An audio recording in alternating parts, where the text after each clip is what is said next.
Welcome to Hockey Nights in Vegas. My name is Eddie Rivkin. I have a news flash. Sarina Taylor has just been named president and general manager of the Saskatchewan Roughriders. What the fuck? That's what we're doing now? Oh, we're moving into football. This podcast is not moving into football. No. Apparently I am. No, you're moonlighting and running a CFL franchise. Can't be that hard. I can do this podcast. I can do anything. Wow. Feels like I just got condemned. No. This is it. The regular season is finally over. It's been a slog since September. So we're going to recap the regular season. We're going to give some grades, and then we'll probably talk a little bit about the playoffs. So let's sort of jump right into it. Madam President, the Golden Knights enjoyed their worst regular season in franchise history: 39 wins, 26 losses, 17 bonus points, I guess you would call Loser points. Loser points, 95 points, 579 winning percentage, plus 15 goal differential. That's the bad news. The good news is they won the pillow fight division. 5th division title in 9 years. No wonder that Kelly is indeed in charge of the evil empire, because they just win. But this season was, to be very gentle about it, tumultuous. What's your 30,000 feet overview of the Golden Knights regular season? I think almost down to the exact 1/10, the last 1/10 of the season is what we were expecting to see the first 9/10. Basically when Torts comes in versus when Torts wasn't here. And it was a switch. What was it? A possible 15 out of the last 16 points they got, I believe it was, since Torts took over. You literally cannot ask for more than that. Yeah, I mean, I'm on my little note sheet here. It says a tale of two seasons: 74 games for the first part of the season and 8 games for the second. I would be remiss if I didn't say that you did make your second mistake in the history of the podcast. I know what you're going to say, but you said they were going to win all 8. I said, no, they're not. Is that what you were talking about? They didn't win all 8. You said you were expecting 8, 6, 7, 8 points. They got 15 out of 16. Yeah, well, so hey, two mistakes in 30 episodes. You're still on your way to the Hall of Fame. Don't worry, sunshine. You're based good. on what we saw, and you had no reason to believe. Right, and None. Since we did this, I think they had only had 2 games under Torts at that time before they went on the road when we were talking about that. And that was hard. That was going to be a really tough road trip. Not a tough for opponents, but they were going into Colorado. But it's also hard when you play 4 games in, what was it? 9 nights. Yeah, on the road. But I think that more importantly than the points, we're starting to see some life. We're starting to see some confidence, and we're starting to see a little bit more of that VGK play that we've been waiting for all year. There were things against Colorado that concerned me, to be perfectly honest, just because of how strong Colorado is, that there were a lot of stuff, and we don't have to sit and get into it, but there were a lot of things I think that it was a good test for Vegas coming into the playoffs, playing a team like Colorado, but I still saw some things that maybe some, not necessarily mistakes, just different things that happen versus the way Colorado plays, but I don't think it's anything to be alarmed about. Well, Torch said his concern was he felt like in the first period they let Colorado sort of dictate the pace. As most teams do. And he prefers, the more aggressive approach to it. But before we roll into the last 8, let's sort of do an autopsy. I think we knew things were wrong through most of the first 74, but I don't think we either didn't acknowledge it appropriately or we flat missed it, that they weren't a good club for most of that 74 games. They had a couple of 6 games. They had a 6 game and a 7 game, and they showed, flashes of brilliance.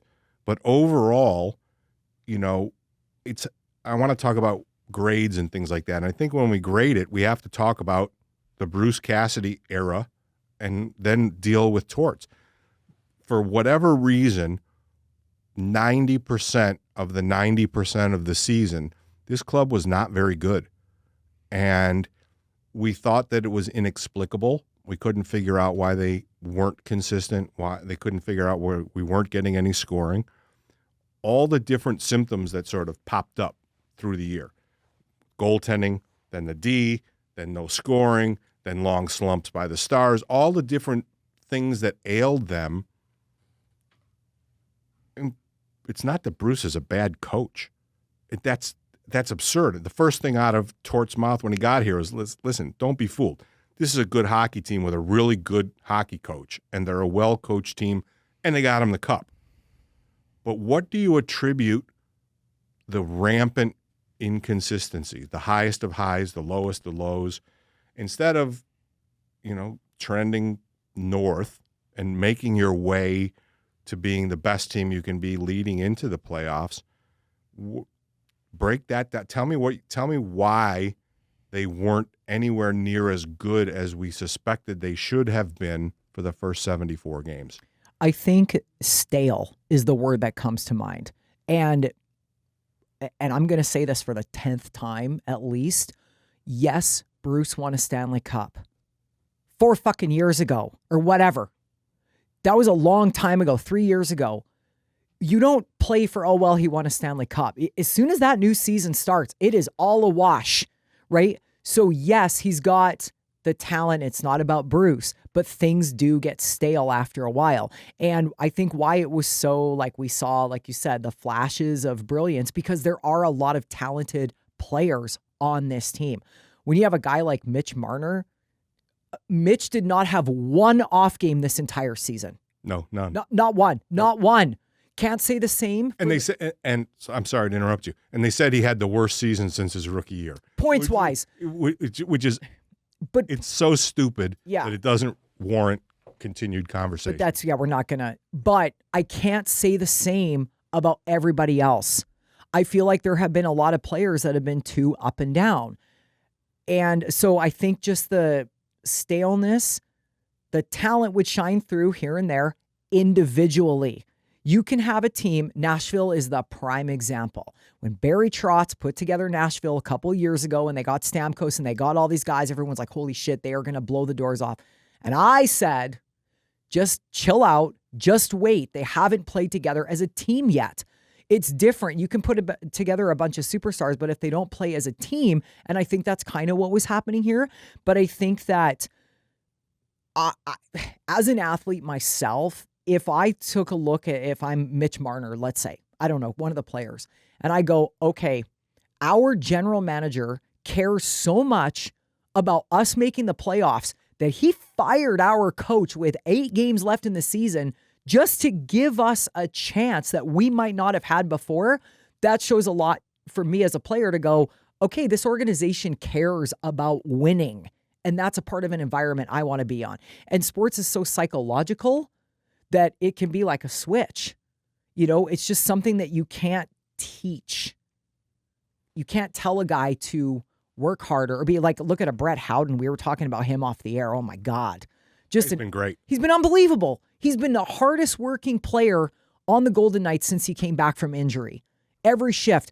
Sissons, he was good before. I think Sissons has been great the last 20 games or so.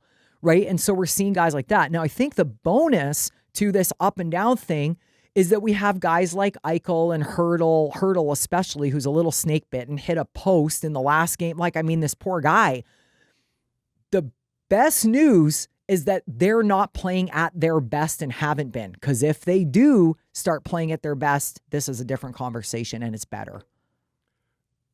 We knew going in that it was going to take a while for Mitch to sort of get acclimated to playing for Butch and to figure out, everybody said, it's going to be the super line. It's going to be Eichel and Marner. And, not to pat myself on the back, I always thought that was a bad fit because there's one puck and 2 guys that love to pass it as opposed to shoot. Bruce stirred the pot as often as he tried every possible combination up and down the lineup. Mitch continued to be a point-a-game player. He doesn't need to be 105 points here. He just doesn't. Will he get there? I think he will. Do I think Jack will get there? I believe that he will. But aside from all of that stuff, the fact that they just completely underperformed. And Kelly just kept on the riding crop, right? If you told me you knew who Cole Smith was before the trade deadline, I would call you a liar right to your fucking face.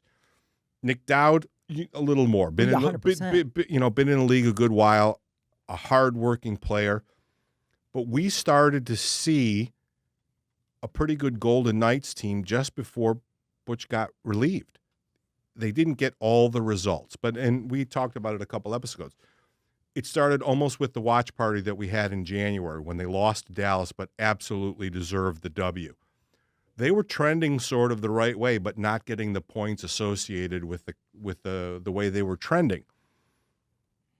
All of a sudden, the change gets made, and Torch says, "I don't really coach them." Right? He says, "First couple games I was calling Nick Dowd by the wrong name." That guy. Right? I mean, and we only see Torts, on TV and from afar, but, his reputation is fairly well established as a bit of a tyrant as far as a head coach. But if you're Torts, somebody just walked up to you and gave you the keys to a Rolls Royce, right? He was in Columbus, complete rebuild. He was in Philly, complete rebuild. He made Carter Hart what Carter Hart is as far as being an NHL goalie. But now Kelly comes to calling, and the keys are shiny. Hey, we don't need you to tweak too much here. We just need you to get them playing to their potential, and everything's going to be all right. Everything's been pretty all right.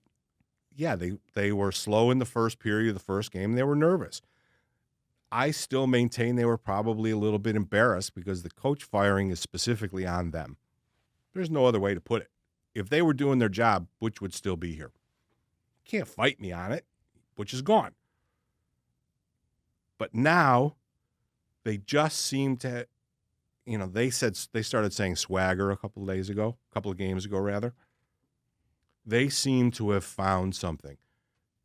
One of the tweaks, it seemed like to us watching the games, he wants the D more active.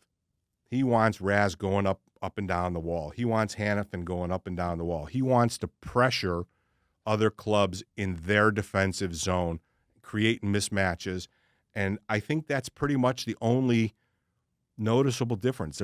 They're playing more offensive and less within Butch's super restrictive defensive system. But, we talk about recency bias, 7-0-1, points in 10 straight games. They were not this club anytime this regular season. You would have to agree with that. 100%. And talking about Butch, this poor guy dealt with injuries the whole season. He was moving Mitch to center. He had no choice. All of a sudden, Mitch is a center now. And Mitch never played center. Well, he did when he was a peewee or something. Yeah, and it's like, but Mitch is such an adaptable player. He's that good that he can adapt. And it's just been, like you said, up and down. There's been all these things, but there's just from the top down, I'm not giving up. Hey, listen, we've seen other teams fire their coach and just place an interim coach in between. That ain't the fucking Kelly McCrimmon way. That doesn't happen. No, we're gonna do this to win. We don't. It's like John Cooper said one time. He goes, "We don't rebuild." Something to that effect. Don't quote me on that, but he's like, "I'm not here to rebuild. You don't have to rebuild. Just keep going." And that's what Tampa's been doing, and that's what Vegas has been doing. To go 9 seasons and have a strong team and not have to dip even one time heading into the playoffs, that's pretty successful, but it's because every year is a different year. And talking about the defense, with Razzie, I mean, he jumps into the play like that guy sees the ice. Him and Hannafin, I would say, probably see the ice better than the other Golden Knights defensemen. They're the top pair now, right? Well, they seem to be, yeah. I mean, for the most part, like our eye test tells us they're the top pair. Yeah, I mean, right. But it's like, I don't want to take anything away from the Caden Korzaks who work really hard every game. There's still a few, I think, mistakes here and there, but let's be honest. I sat down, I think it was right before they left to go on the road. And I was looking and I literally got this feeling as an Oilers fan. How come the Oilers could never have defense this good? Here's Vegas scraping to get into the playoffs or whatever at the time. And I'm like, and their defense, if Edmonton had this defense, I mean, it would be lights out, right? But Edmonton's never had them. Like, these guys are good defensemen. There's 6 really good defensemen here. Yes, 7. they make mistakes. Don't forget Ben, Bobby, or Hutton. Can never forget Ben, Bobby, or Hutton. He's our boy. But you know what I'm saying? Like, they are solid teams. The last team, in my opinion, to have really good defense that won the Stanley Cup was the Blackhawks when they had Seabrook and what's his name back there as well. Oh my God, it just left me. Hobby Boolin. Yeah, but he just got elected into. But anyway, that was a good defensive team. Like their defensemen were really good. And I think that Vegas is as well. It's just with Razzie being able to jump up in the play, and he's aggressive.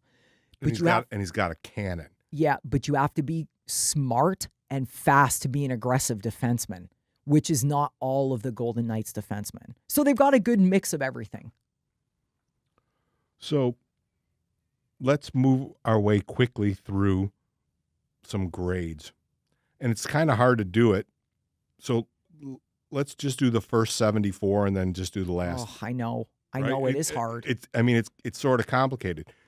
Offensively, in the first 74 games, they were average at best. I would just give them a straight C. They never established themselves as a dominant goal-scoring team, and it was about a C. Since, the Tortorella era began, they're up 1.5 goals, and they're going. So it's hard to give a grade after 8 games. I mean, you could just say incomplete, up and down. But before, they weren't a very good offensive team at all. And it's, puzzling because they have a lot of offensive firepower and a lot of offensive talent on the team. Something like a C. They were very average, I think, first 74 games. Well, they certainly weren't a threat going in anywhere. To anybody. Right. Like nobody, I don't think around the league was like, ooh, Vegas is coming. The last couple of games, probably like, fuck, we got Vegas. They're on a heater right now. If you're going to get hot, 8 games before the playoffs is the time. Seems like the right time. Yeah. Defensively, I think it's about the same.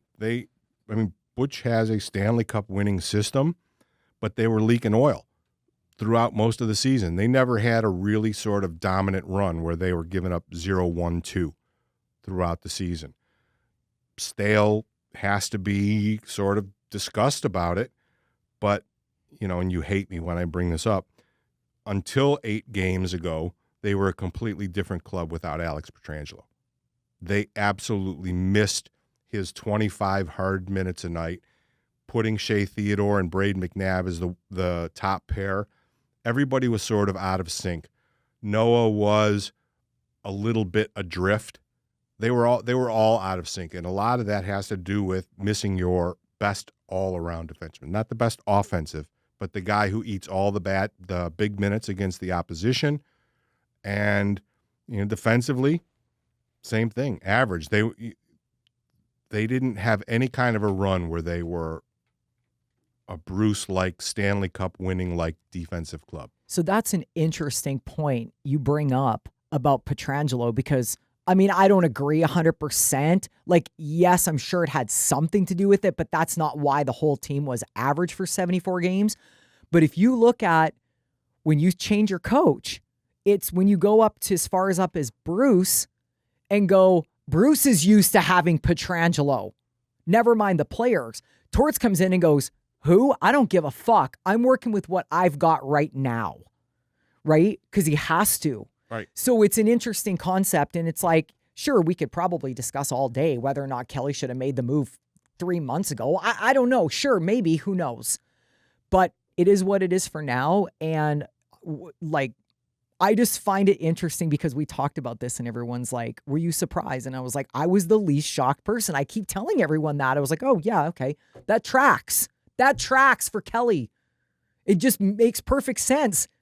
But not one person now can say it was the wrong move. Everybody oh my God, how dare they? He won the Stanley Cup for them, blah, blah, blah. Okay. What have you done for me lately? Well, hey. Janet Jackson, right? Song? Is it? Hey, Bjorn, is that a Janet Jackson song? What have you done for me lately? Like, he knows. He didn't fucking know who Janet Jackson is. Yeah, see? Okay. I don't know. But it's like, you have to look. That's why it's hard when a head coach keeps going and going. And I think that's why things get stale, because you have to look at it as a new season, right? Like I do. And so, I think it made a big difference for that. So early on in the preview episode of this season, I told you I thought they were going to have one of the best power plays and the best penalty kills in the league. Turns out power play was 6th and penalty kill was 7th. And that's pretty fucking good. But it didn't move the needle. And that's the weird part about it. Okay, first of all, you said they were going to have the number 1 power play in the league. And secondly, you are exactly right. You can score all the fucking power play goals till the cows come home. But if you don't win a game, it don't matter. Yeah, they just... Period. I mean, the biggest surprise about the power play to me is everyone was like, oh, no, they can't have 5 forwards. They didn't get burned having 5 forwards one time in the season. They had some odd man rushes. Mitch had to do some defending. He got undressed a couple of times. I think Brock Nelson got him in Colorado pretty good. Well, but Brock Nelson. I mean, he's... But that experiment was an absolute success. They still finished the power play at 20, almost 25, 24.6 or 24.8%. So they were an effective power play, but they went through some tremendous lulls. They went to the point where power play 2 scored in 3 games in a row. And you talked about it, Jack's tired because he plays all 2 minutes of the power play. Bruce finally realized it, started giving power play 2 some time. They scored 3 games in a row. What strikes me as significant now is twice since Torts has been here, he said, I'm tired of watching them try and pass the puck in the net. I've been screaming that mantra, shoot the fucking puck, for 3 years before I knew you. And Torts is willing to, if they're not doing what he wants, he believes in Rass and Howden and Barbashev and 2 defensemen and a more traditional kind of power play, yet 6th in the NHL. Okay. I can't wait to break this down. So I'm not a fan of a 5 forward power play. And especially if you're going to leave all fucking 5 guys out there for 2 minutes like Bruce was. And you literally just said it was power play 2 that showed more effectiveness. Not, but you pointed out. Right. And because they had a defenseman out there. So you've arguably got... And they shot more. Because they had a defenseman out there. When you have a playmaker like Mitch, you're going to have a guy in the term quarterbacking the power play, which is not my favorite saying, but that's here for all intents and purposes. Mitch is going to fucking pass because the play comes from in front of the net. But when you have Hertl in front of the net and he's not putting the puck in the net, that negates that. So if you put a Shea Theodore or a Razzie on the point and you put Dorofeev in the front, guess what started to happen? Or a Sissons that'll go to the net. So you can't have it all. Do you know what I'm saying? Like, yes, they had a good power play, but you either have your playmaker, Mitch, the best playmaker probably in the National Hockey League, pretty close. He's not going to shoot from the point. So that's not going to be your offensive attack. So that's why I don't love a 5 forward power play, because I like look at Edmonton, look at Evan Bouchard. Pump rubber at the net. Evan Bouchard is the worst defenseman in the National Hockey League. I can't fucking stand him. And if one more person asks me about him winning the Norris, I'm going to punch them in the face. I don't want to talk about it. Oh, can I get Steve Marsh to ask you about Bouchard? Dude, this dude cost us. Anyway, I can't. Okay. So you divorced them, remember. But the point is, they have 2 options. They set up Bouchard at the point, or they set up Draisaitl, or 3 options, because Connor comes in and does whatever the hell he wants, because he's Connor McDavid. So and Draisaitl low. That's what I'm saying. Yeah, Leon at the side of the net, Connor, and Bouchard at the point. So if you're saying you're only going to have 1 defenseman on the point, you limit your options. A Shea Theodore is going to shoot at the net, whereas Mitch isn't going to shoot from the point, because that's not the power play design, right? I mean, yeah, it was good. They have great players. Those guys on the power play are unbelievable. But again, you have a guy like Hertl who's about 8 feet wide. I mean, he's the perfect person to put in front of the net, but he's just so snake bitten. So again, that's why I don't like the 5 person, because I prefer the setup option at the point, which doesn't happen if you have a 5-4 power play. But again, it doesn't fucking matter because their power play didn't win them games. Right. Right. They won some special teams battles, but still didn't win games. But it will moving forward. It should. Yes, I think that it should. Torts is gonna fucking crack the whip here. And the PK was 7th in the league. They can just roll out body after body after body, and thankfully, it looks like Jack is getting less PK time, right? But now, I mean, Kolasar was never on the PK before this year. Howden has been great. Riley Smith, Brandon Saad, Sissons, Cole Smith. They literally they put out bona fides for the entire penalty. All of this without William Karlsson, who is arguably their best penalty killer of all of them. They just, I mean, it's a man advantage. But to finish 7th, the PK will be an asset to them going forward. 1,000%. And just for argument's sake, because who the fuck really knows, but I feel like had Bruce used other guys than Jack and Mitch that were already wore out from the power play, they're better than 7th. Yeah. We saw it. We're like, holy fuck, Jack's been out for 2.5 minutes. Yeah, because if they would have, and we saw it a little bit toward the end where it was, you could see 2 or 3 or 4 line swaps during one minor penalty where they were really going. Bruce's last game. Yeah, 25 4 line changes. 25, 30 seconds. Go. If they would have done that the whole year, I think you're probably right. They probably would have gone up a couple of spots. But again, it didn't lose them any games. No, didn't. Right. They didn't get drilled in the special teams too often. Goaltending. We beat around the bush. Akira Schmid had a career year. He was their best goalie. He is on a milk carton right now. He is missing. I saw him walking in the tunnel after the game last night. I was like, oh shit, that's him. I forgot what he looked like. I hadn't seen him around in so long. As good as just above average as he was, the goaltending let them down. You know, Bruce's mantra was we make it so they just got to get 1 or 2 saves, right? We defend in a way that limits high danger situations. For a good part of the season, they didn't limit high danger situations and they gave up a lot of goals. When they finally snugged up and tightened up a little bit, they didn't get the saves, and that cost them games and points. Giving up leads late cost them a lot of those 17 loser points. Carter Hart is on a heater. He has been fantastic when he was called upon, and he got the saves. And it seems to me that, I mean, it's his net.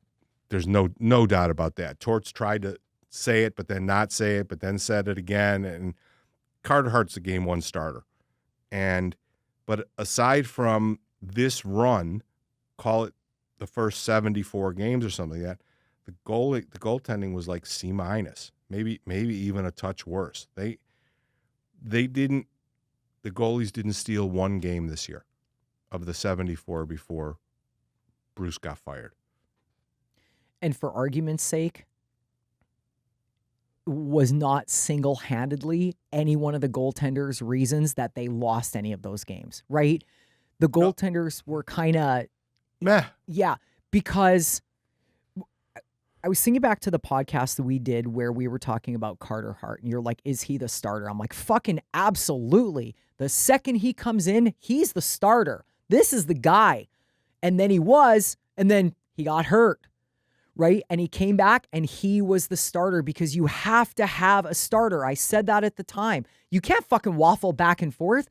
If your goaltender doesn't think he's the starter, it's a head game with goalies. They have to know who the starter is.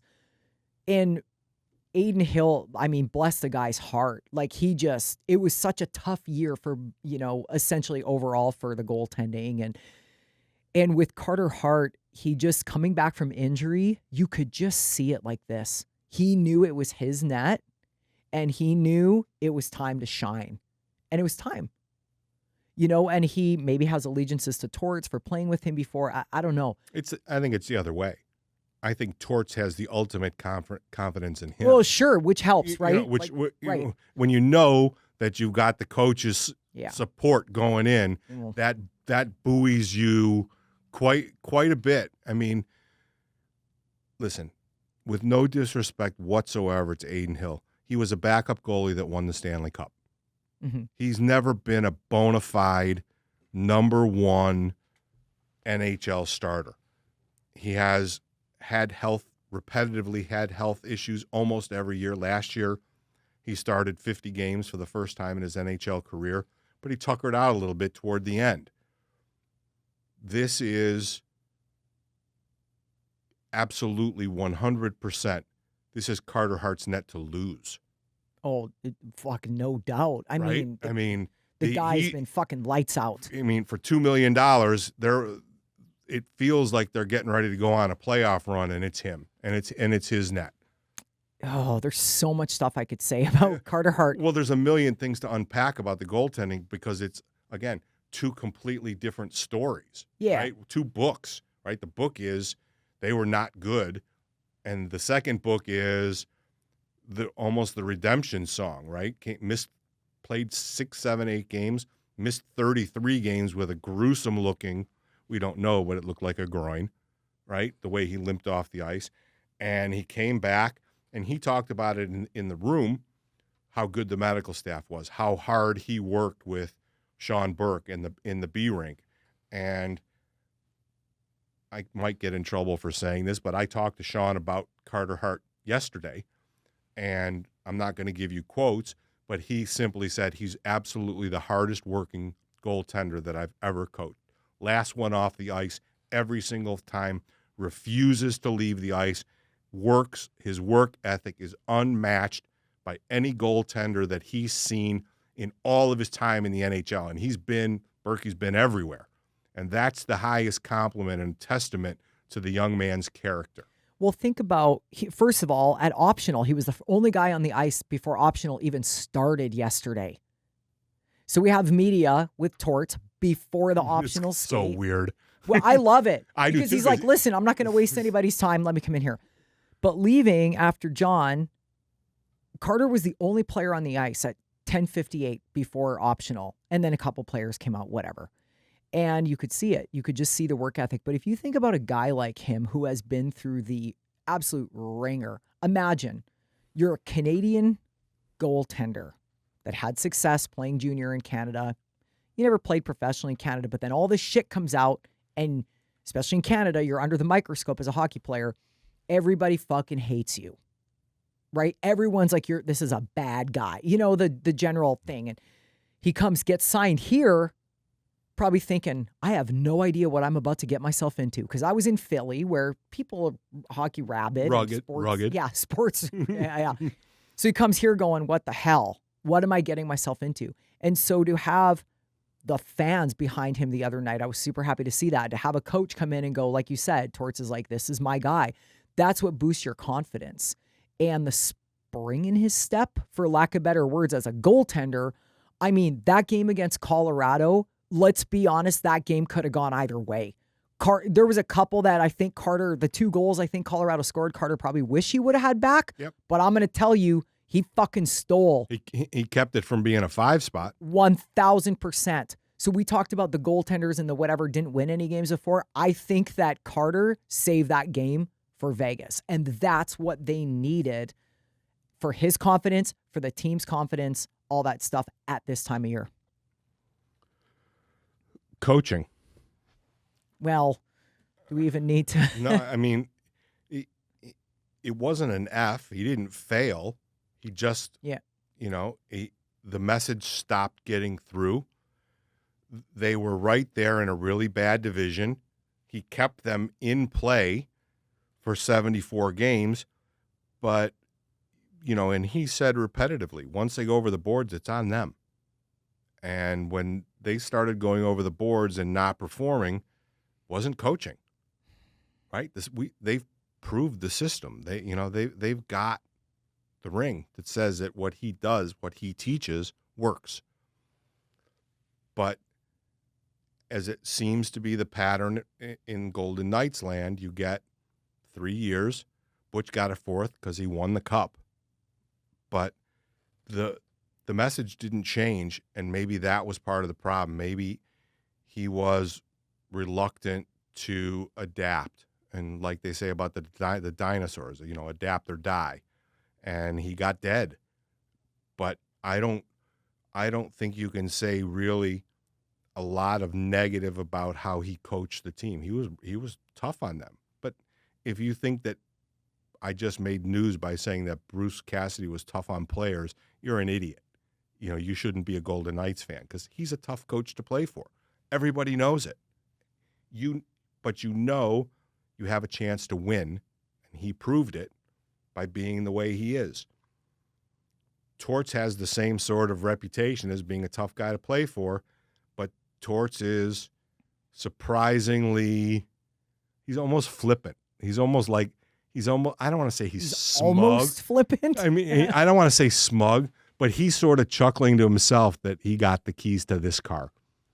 And he's going to ride this. He's going to ride it till forever, until his time runs up. So it was a win-win for him. Oh, it was an automatic. He's not an idiot. Yeah. I mean, go coach Vancouver. All right, I'm a head coach.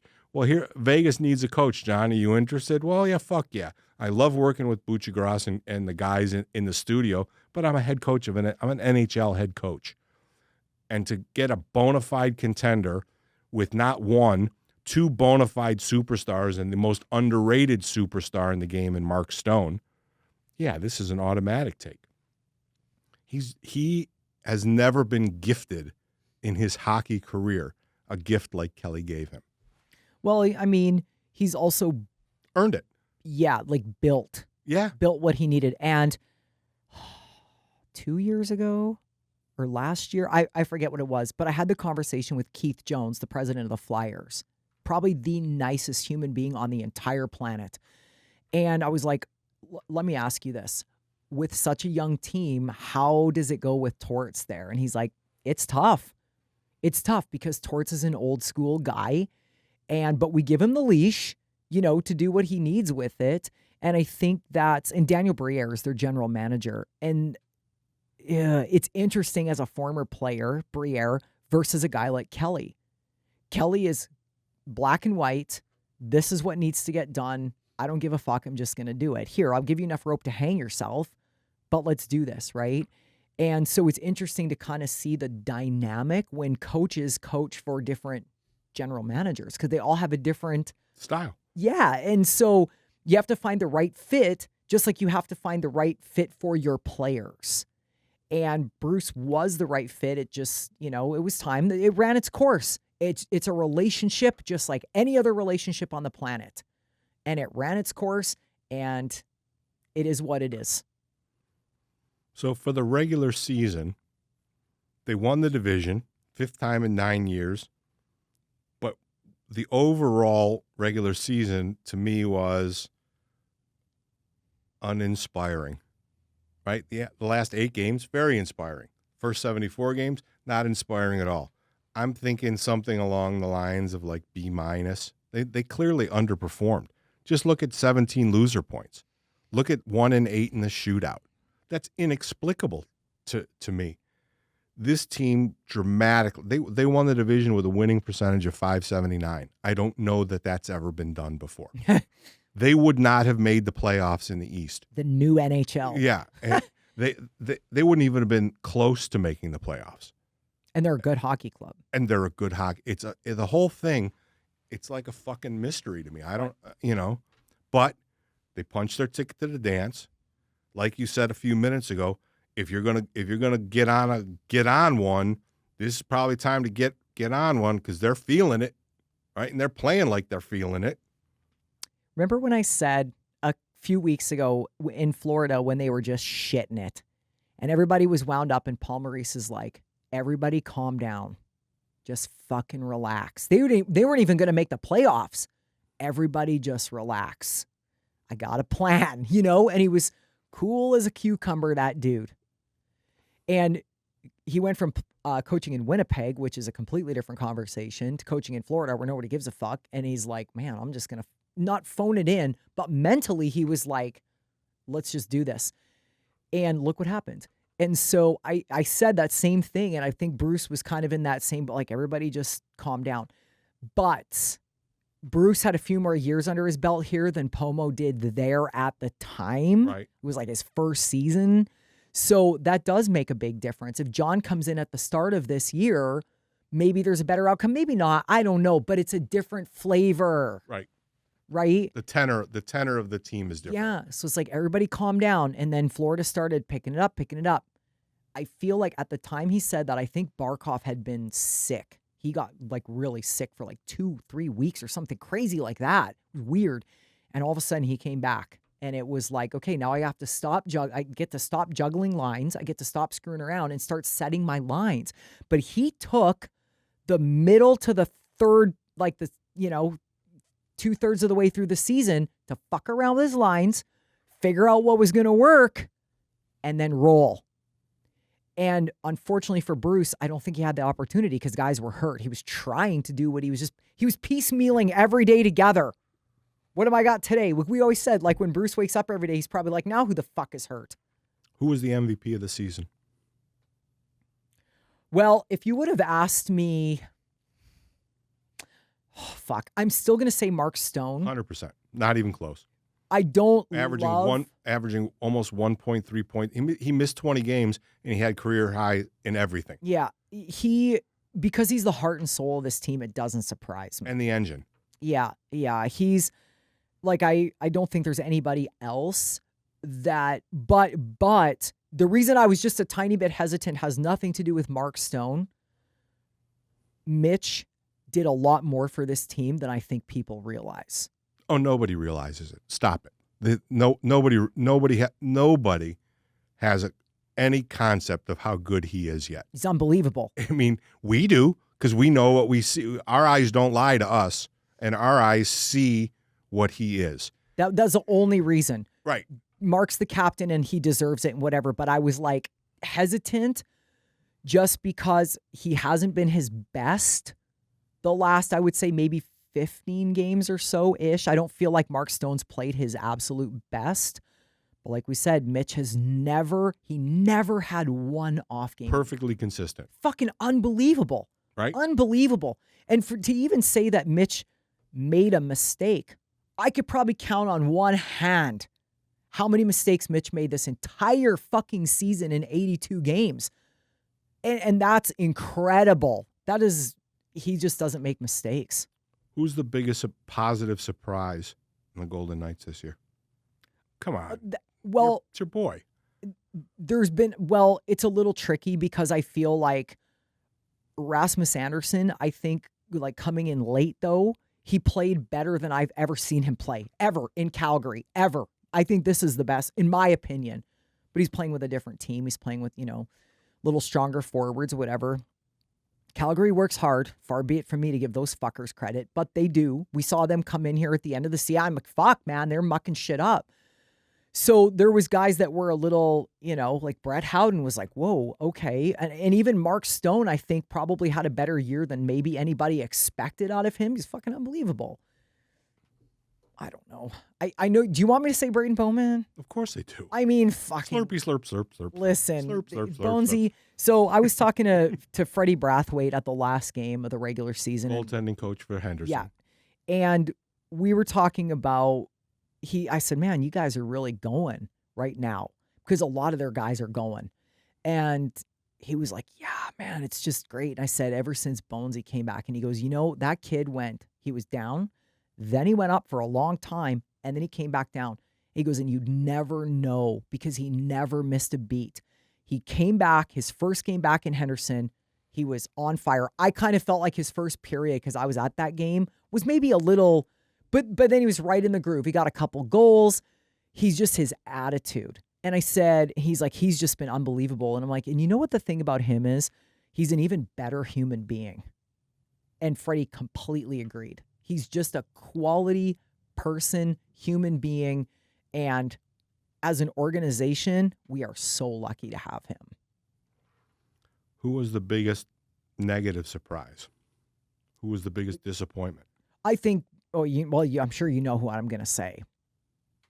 Actually, say maybe a couple. I really still feel very strongly like Eichel underperformed this year based on his talent. I think that he could have been, but also too, to credit him, I think that the whole team wasn't going, and he's the kind of guy where if the team's going, he'll go.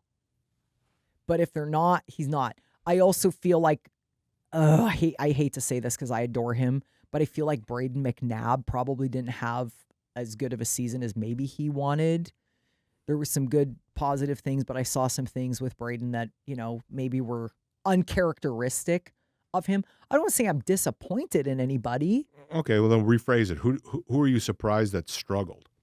That's a fair question. Yeah. I mean, for me, it's unfathomable to me that Tomas Hertl doesn't have a goal in 25 games. I know. That's what I'm saying. It's not for lack of effort. Yeah. Not for or lack talent. of talent or opportunities, but 25 games. And he plays on the power play. Right. Yeah. In the bumper. Wait, sorry, did you just say that? And I was spaced. Yeah. Fuck. I was like, wait a minute. You thinking about dinner or something? I'm always thinking about my next meal. And I feel awful for Hertl because the guy is such a good hockey player. He's smart, but also we might have talked about this on the podcast too at the start of the season, an exhibition game I was watching, and I was talking to Jim McKenzie, the director of scouting for the Golden Knights. And I said, you know what I love about Braden Bowman? I was like, this guy is head on a swivel all the time. He was playing behind Hertl. Physically, he was behind Hertl in the slot or whatever. And I'm like, Hertl had no idea what was going on around him. Just like out to lunch. And I know it's exhibition and it doesn't like describe what kind of a player Hertl is. Right. But you can see the lostness a little bit in him right now, probably because he's snake bitten and he's just kind of like, what the fuck do I do to get out of this? He needed an empty net goal more than did. anybody on the. He needed one good bounce to get his own head right. In another one, I think that's in the same boat as Barbashev. I feel like there's been some instances where Barbashev is the guy that the harder he works, the harder he tries, the worse it gets for him. But he still got. I think he finished with 24 goals. Yeah, like there's no disappointment there. It's just I think he probably wished he would have had a better season. That might be a good way to describe it. Who was the unsung hero of the Vegas Golden Knights this year? Fuck. Well, it's easy. I mean, I want to go right to Mark Stone because that's nothing's unsung about Mark Stone though. He's a known quantity. Who surprised you? Who surprised me? It's easy. It's Akira Schmid. If it wasn't for Akira Schmid, they're chasing Calgary and Vancouver. I don't know, but we just had the conversation that the goaltenders didn't win us any games. Like, because I don't think he was a difference maker. I mean, I think he kept them in more games when they were bad. Yeah, but he didn't. It's not like he played 40 games or 50 games. He played more games than anybody else. Well, I mean, he had to. Well, exactly. But they were also average this year. So it's like, you can't say that he was like this unsung hero because they were average the whole year. But he played more games than he ever did in his career. He had better numbers than he's ever had in his career. So based on that premise, he was a better. I mean, yes, it's a stacked statistic because none of their goaltenders were, I believe, above 900. We didn't see above 900 save percentage until this run with Carter. 4 goaltenders that played. That's what we got to remember. The gajillion goaltenders that they've played. But while Aiden Hill missed boatloads of games, he kept them competitive when, frankly, they weren't that competitive of a club. And the young man in God damn it, the young man in Henderson, the Swedish kid. Lindbaum. Yeah, right? He was snake bitten. He didn't get his first win till about his 6th or 7th, but he was good.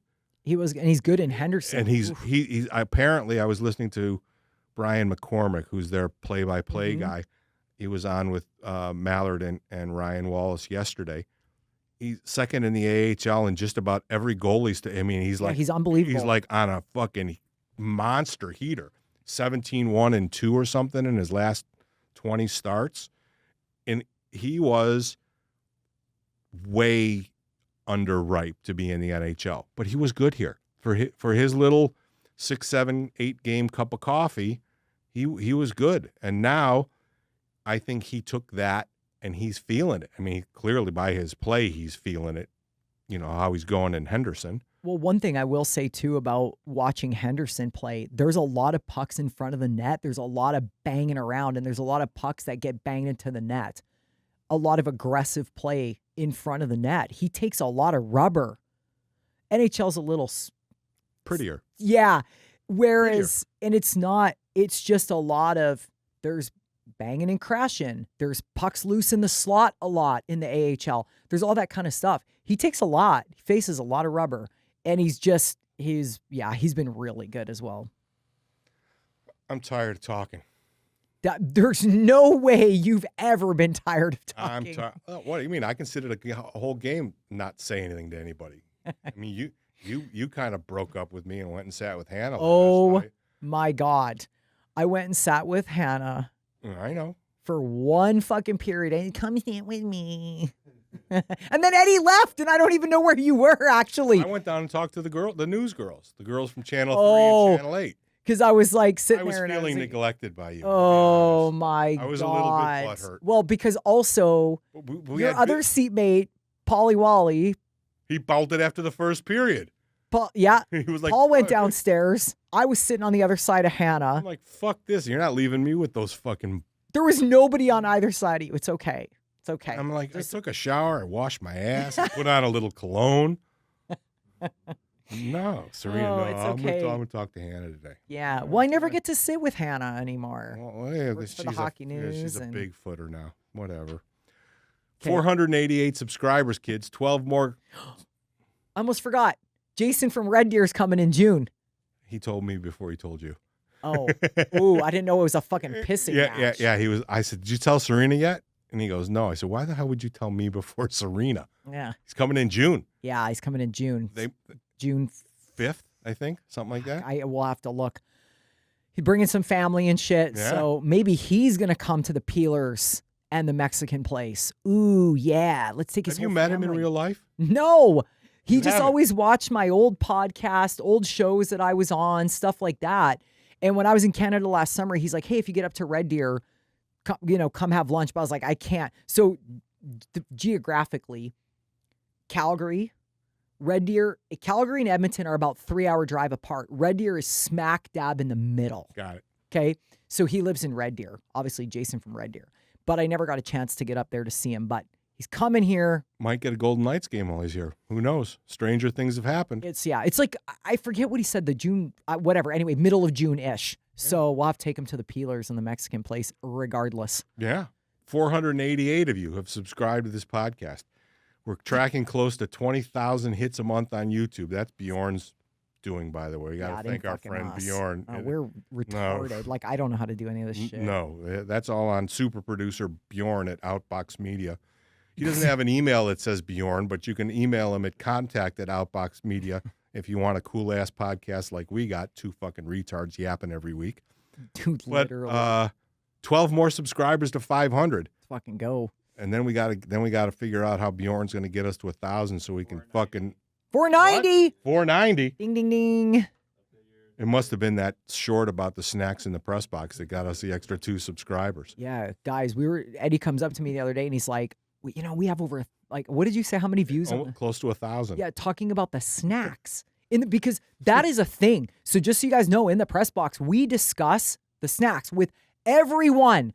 The visiting broadcasters. We got to know. Everybody's got their opinion on the best snacks in the league. And so we obviously talked about that already. But so 12 more to go to 500, 512 more so we can actually make a penny. And then Bjorn can teach us about memberships and monetization and stuff like that. Thanks, everybody. It's playoff time. Fucking can't believe we did a whole season of podcasts already. I saw Goldie at the rink the other day. Goldie the dog.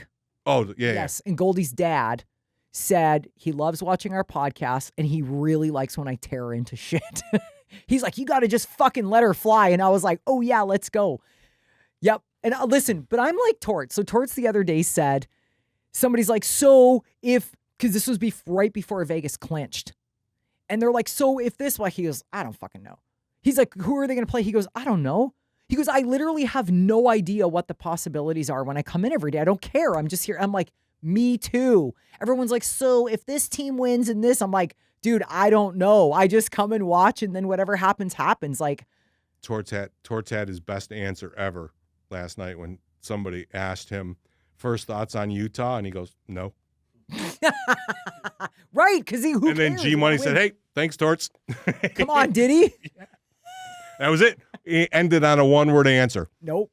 What are your first thoughts about you? Can we get your first thoughts on playing Utah? Nope. Did you see him walk away from Eric John. Johnson the other night? Yeah. Don't ask me that. Eric Johnson. Don't ask me dumb questions. Yeah. EJ was doing the in-between, and he's talking to Torts. And Eric Johnson put on his Instagram, his caption was, he told me not to ask a dumb question. He asked him about the tracksuits. I know. Enough about the fucking tracksuits.